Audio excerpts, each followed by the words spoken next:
Okay, this is part two. One of the things I forgot to mention in the first one are animals and herbs. Okay. So, in my experience, it was my generosity, my herb, my food, my willingness to do anything to, in my mind, honor our leader of the group. Okay.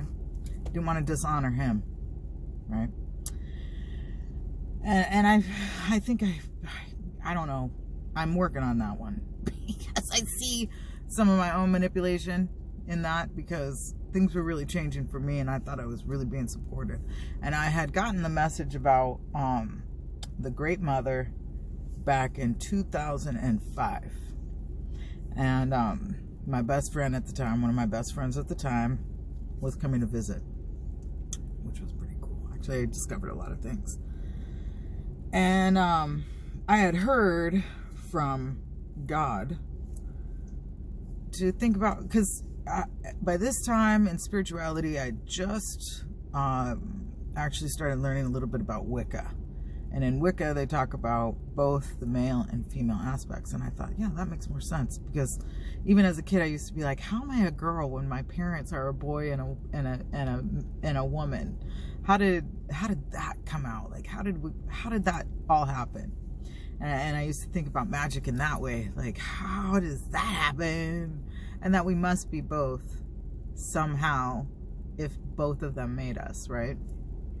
So this is when I had really started hearing we are created in their image. Not just hers or his, but theirs, meaning like the grand creators.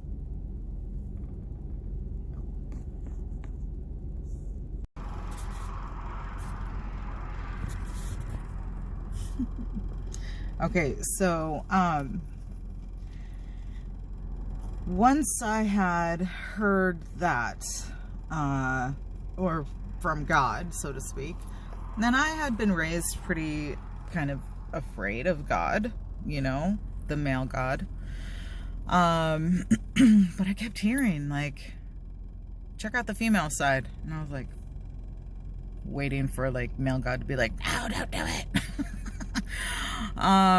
So back then was kind of the beginning of I guess venturing into magic in a way that I hadn't really thought of or felt or seen in the world. Okay, so the reason why I mention all of that is because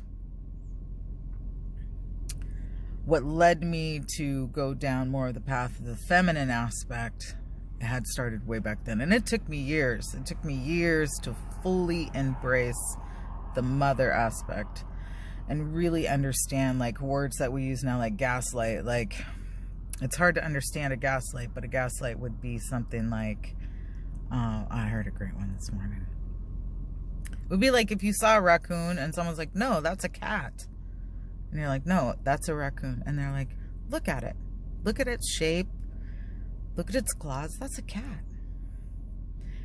And the part of you that knows it's a raccoon, but the other person is so convincing that you almost agree that it is a cat, but you're confused the whole time because you're like, no, that's a raccoon. And this person who's telling you this is somebody you totally trust and you know is educated. Okay? And so, to me, the magic is in using your magic against you. So your magic could be that you really trust people. Your magic could be that you are extremely creative. Your magic could be that you know how to talk to people really well. Okay? Your magic could be that no matter how trodden you've been upon, you still have a good attitude. Sometimes that really pisses people off. Like, how dare you be happy when I'm so miserable? I mean, I've definitely been in that position, you know. I hate to admit it, but you know, where you almost envious because somebody feels so good and you don't feel good. And the healthy mind would be like, why do I feel that way? I don't want to feel that way towards somebody else. Like, what's going on with me? And speaking of that, in the relationship, why I was constantly noticing what they were doing, which is another, you can see that happening in the world too. Like, we're constantly being reminded what's going on out there that we have no control over, is this like never affirming that anything was wrong, but I could plainly see that something was wrong. And we see that out there. We see this like constant information of what's wrong. And so I started realizing, like, I'm having trouble getting healthy. Like, really what it is that I'm so worried about getting healthy and what that actually requires that I'm focused on how unhealthy he is or they are, and not fixing myself. And so I think there are general, like, created by okay. And then that's the other thing, is through this I learned that as horrible as it feels to be in that type of relationship, those people, the others, what we might call narcissists or toxic, any of those words that we consider bad, is a survival technique. Because if we're all being, manipulated by the powers that be, so to speak, or those that may know the truths, they know it's going to create traumatized people, and how they're going to react and how they're going to respond. I mean, it works. It's been working. Why stop it, right? And, the saying is the oppressed become the oppressor. Well, because the mindset, when you oppress people and you control and trick people, to survive, they will convince themselves, they will use the law of compensation that they don't even know that they're using, because nobody has taught them about the laws of compensation and the laws of the universe. But their own best logic will tell them something else so that they can survive.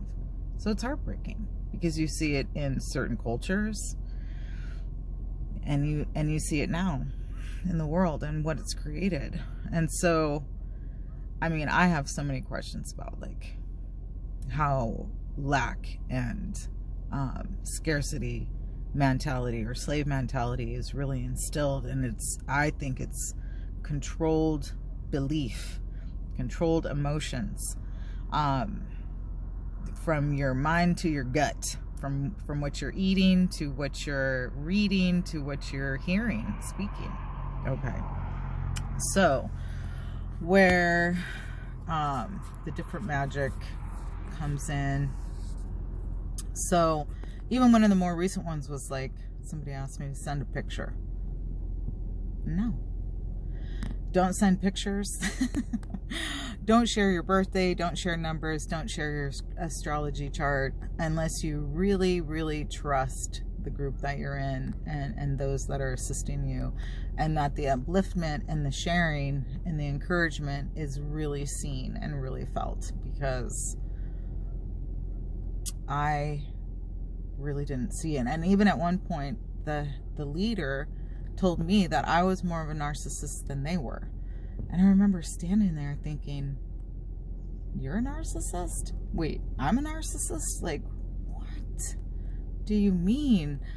And at that point, I thought it was because I can be very passive aggressive, which I know can be attributed to a narcissist.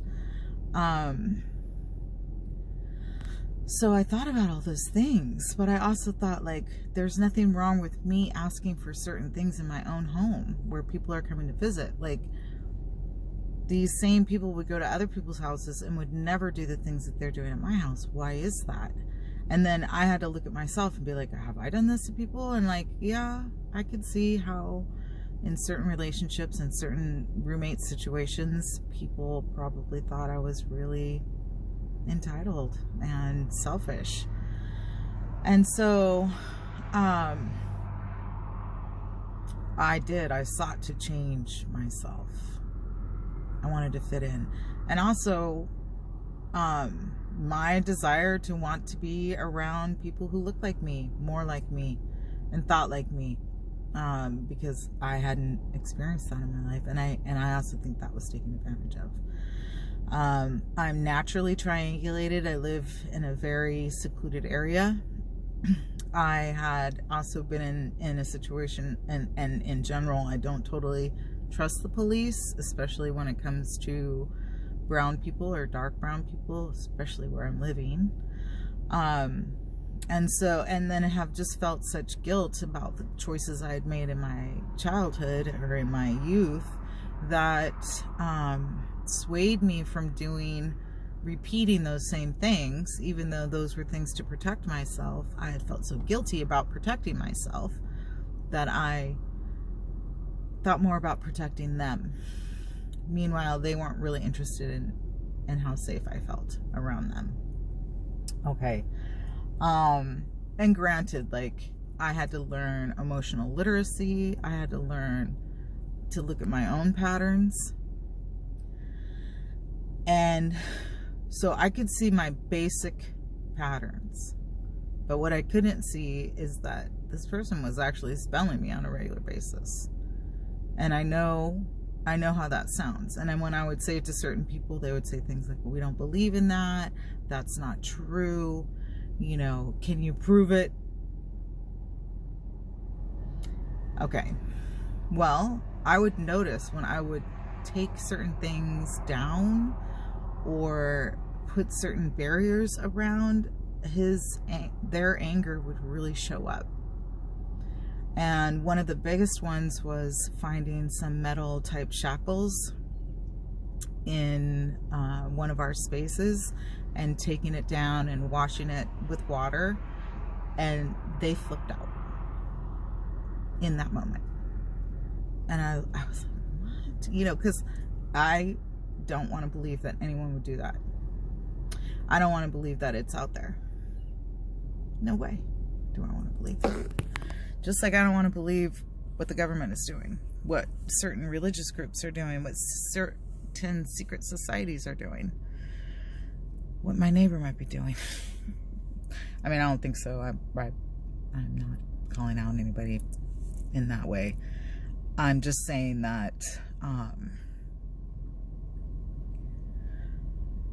there is proof out there that people that we quote unquote look up to are doing not awesome things and causing harm in the world. And so, and I'm not saying like let's get them in trouble. I'm just saying for you, I mean, I think all that stuff will end up being exposed, but I'm saying for like the person who's in a certain relationship where they might be feeling like extra energetics are being used,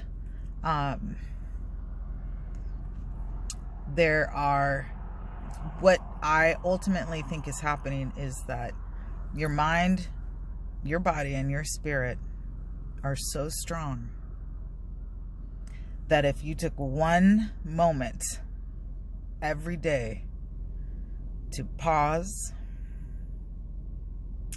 tell yourself, these experiences has happened. Start being okay with the possibility that you might be seeing and feeling something that not others will completely agree with. And yes, you petition these beings, the flies, the beetles, the ants. You can offer them food. you can use food, because food was probably used towards you. So in these situations, like, stop eating your partner's food. Stop, buy your own food. And just really pay attention to what they are doing. And even if the basics are happening and there's no actual spelling happening, where you're being constantly distracted, you're not getting enough rest,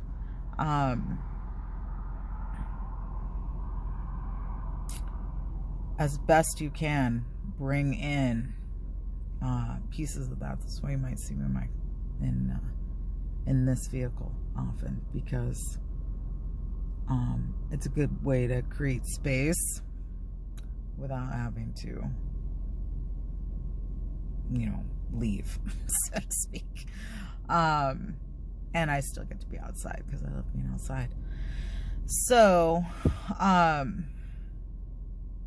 and then another one was, I have control over my mind, and bringing in tapping. Like, I have control over my mind. My mind is mine. I have control over my mind. Bring your magic in, and let it be as spontaneous as possible, and do not share it. Do not share it. Do not share it over the phone. Oh, and that's the other one, is most of them seem to have some kind of technological. So technology is also being used to manipulate magic, memory, and actually what you see. So it starts with television and certain, you know, straight up Hollywood produced news, meaning it's totally fake. It's all green screen. It's all actors, paid actors, totally fake, to instill fear and to create emotional discord. Okay. And then also to kind of refocus your emotion towards this, you know, what's happening outside of you, rather than taking the moment to be like, why is this upsetting me so much? I don't have any control over this, you know, if possible. And I personally, I invite crystals in to help with electromagnetic energies. Step away from the Wi-Fi zone. And for some people, it's like getting those headphones that block out all noises. I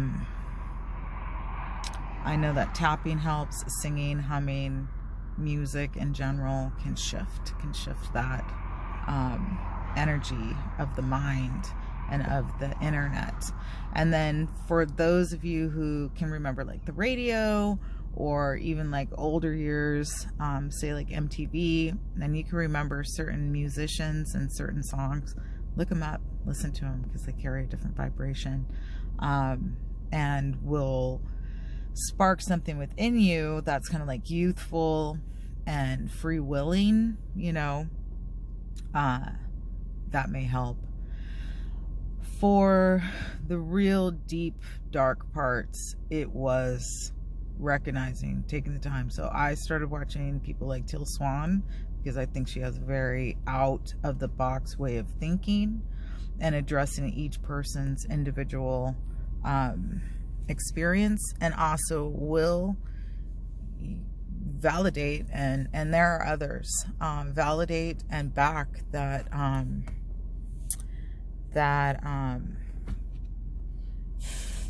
people are targeted, and that certain experiments and or pressures are being put upon people that they just think is normal. And these were things back in the day no one really wanted to believe, but more and more information is coming out. So and there are plenty of people on YouTube and that will help with the emotional and kind of like validating the experience of the relationship. As far as like people talking about spells when it comes to this type of thing, there's a few out there. I'll let you use your own discernment. My guess is even some of that information has been manipulated or gaslit. So even what I'm saying, and I've admitted this on my other social platform, because the programming is so in depth, even what I'm speaking right now, I could discover something different. I could do more research and find a completely different way of looking at things.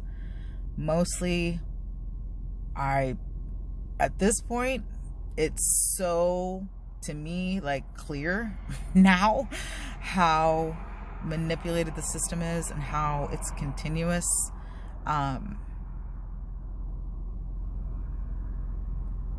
This is the part where, yeah, I share what the planet says will help. So before I jump off this one, to share some of that is, I've been sharing for a while the number 9. And my theory is that the Great Mother taught us the power of 9, the power of the cycle. And that what ultimately happened many thousands and thousands of years ago is that this information was found and then manipulated. So the true teachers were hunted down and called witches, and witches, by the way, equals 9. Witch equals 9. So that's what I'm going to share is the words that equal 9 in English. I don't know what they may equal in other languages, but I know that witch equals 9, which is interesting. Anput equals 9. And from what I understand, Anput was the original Anubis. And then what I'm furthering understanding is that these deities are aspects of nature that we would apply to each other, and then somehow, because I'm not sure about Atlantean magic, from what I'm learning and from what the planet is telling me. I think just like regular people, there are some good and there are some bad. Okay. And that's that. I had an affirmation yesterday that basically the power that the matriarchal societies had and women had was envied, kind of like what I was talking about earlier. And so great manipulation had to be made so that that power could be realigned to males. So some of the words that equal 9, because so undo, UNDO, equals 9. I've already mentioned like health, prosperous, honorable equals 9. Pause real quick. Okay, I found some of them. A lot of these numbers a lot of this information I learned from watching Zach Hubbard on YouTube, and he goes into great detail from sports to politics to what we read every day. I mean, he really breaks it down, the manipulation of things being used. And so when I had learned about him, which I actually learned from my ex, who was really into numbers and used numbers to spell me, it like, whoa, because I could feel that, but I didn't know how to pinpoint it. And when you look at everything, the emotional, the spiritual, and the number word manipulation, it is mind-blowing. Okay, so what the planet suggested is to really practice and look into the number 9, because in the beginning we had the circle, and then we had symbols. And so actually numbers are symbols. every single thing, every letter is a symbol. Sounds can be translated into symbols, and vice versa. Okay. And you can see that in certain languages like Chinese and even Hebrew. Okay. One of the oldest languages. With that, I went and looked up. So Zach Hubbard has a website, and you can put in certain words and find out what they equal. And if you look at certain words and certain numbers, what you will mostly see is that they will all end up equaling 9.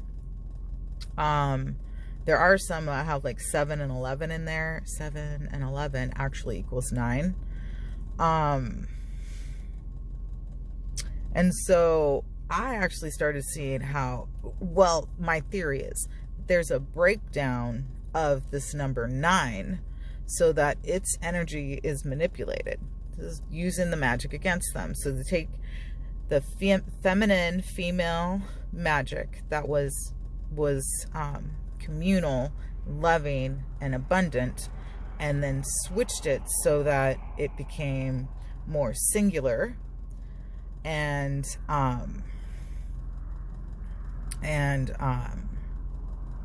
emotionally inspired, right? Because love will make you do crazy things. That's an emotion. Okay. All right. So here are quite a few of the words that equal 9. And okay. I, fortune, honorable, love, close, undo, try, die, D-I-E, E-V-I, Evie equals 9, but evil equals 6. Okay. Leave, like goodbye, leave, L-E-A-V-E, 9. Fat equals 9. Buy, like B-Y, like saying bye to somebody.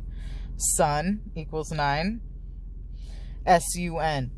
Son, as in, a child, a young male in a family. S-O-N equals 33, which is interesting. It breaks down to 6 and 3, which equals 9. And even evil breaks down to 6 and 3, which equals 9. Okay. Prospers, not prosperous. Prospers equals 9. In your many names equals 9. Which equals 9. Praying equals 9. Oh, dye like dyeing your hair also equals 9. Anput equals 9. Anputa equals 9. Warlock equals 9. Eshus equals 9. Shh equals 9. Okay.